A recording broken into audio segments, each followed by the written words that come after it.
Muhammad Yusron Firlangga atau Yosi, mahasiswa semester 2 di salah satu universitas di Surabaya. Siang itu Yosi sedang berada di sebuah warnet. Yosi bukan tengah mencari bahan tugas kuliah, tapi justru Yosi mencari informasi tentang jasa pijat atau terapis panggilan plus-plus. Setelah sekian lama Yosi berselancar di dunia maya, akhirnya ia menemukan sebuah situs yang menawarkan promo pijat. Di situs itu pula Yosi mendapatkan nomor telepon terapis yang bisa ia hubungi atau di-booking setiap saat. Yosi yang tertarik pun lalu menghubungi salah satu nomor yang terpampang di situs tersebut.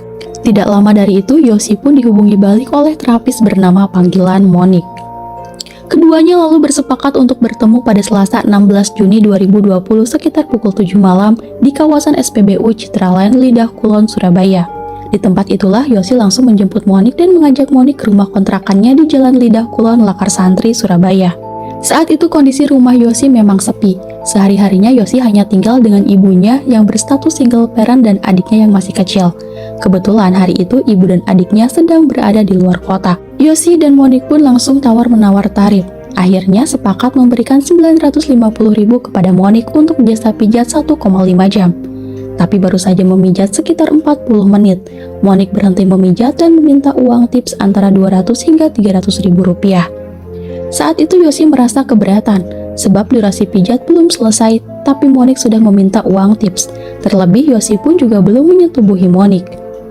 Tapi saat Yosi hendak menyerahkan uang itu, Monik malah memanaskan korek apinya dan menyundutkannya ke tangan kiri Yosi. Yosi yang kesakitan pun akhirnya batal dan menarik lagi uang yang akan diberikan kepada Monik. Yosi yang khawatir Monik membuat kegaduhan, lalu menarik dan membekap mulut Monik. Tapi suara Monik malah semakin keras. Tanpa pikir panjang, Yosi pun membanting tubuh Monik ke lantai dan memintanya untuk diam. Alih-alih diam, Monik justru berteriak meminta tolong.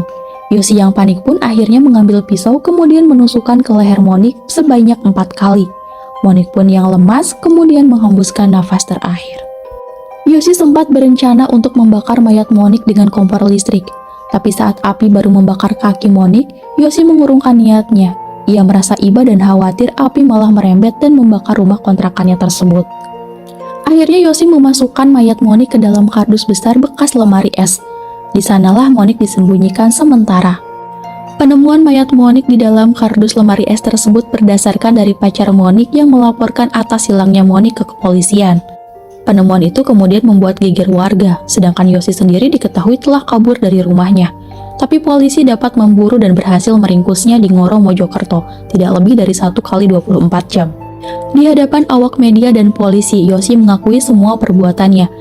Yosi juga mengakui dirinya kerap memesan terapis dan pijat plus-plus dengan uang SPP kuliah, sebab dirinya memang belum bekerja. Atas perbuatannya, Yosi dijerat dengan pasal penghilangan nyawa.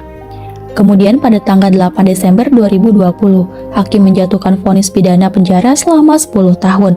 Vonis yang dijatuhkan tersebut lebih ringan 3 tahun dari tuntutan jaksa sebelumnya, yaitu 13 tahun.